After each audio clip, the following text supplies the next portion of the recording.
কাল আমার পরীক্ষা, এবারের পরীক্ষাটা পাশ করিয়ে দাও ভগবান, পরের বার আমি অবশ্যই পড়বো। বাপ রে, এত কোশ্চেন! এই পরীক্ষার দিনে আমি এত কোশ্চেন কেন দেখতে পাই? বাদ দিই, যেগুলো ইম্পর্টেন্ট সেগুলো পড়ে নিই। এটা ইম্পর্টেন্ট নয়, এটাও ইম্পর্টেন্ট নয়, এটা ইম্পর্টেন্ট, হ্যাঁ এটা পড়ি।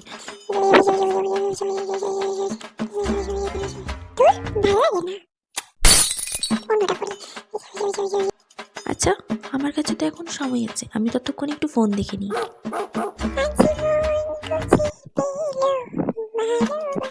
কাল আমার পরীক্ষার, আমি এসব কি করছি? ফোকাস ফোকাস, অনলি পড়। লিখে লিখে পড়ার সময় নেই, শুধু চোখে দেখে নিই।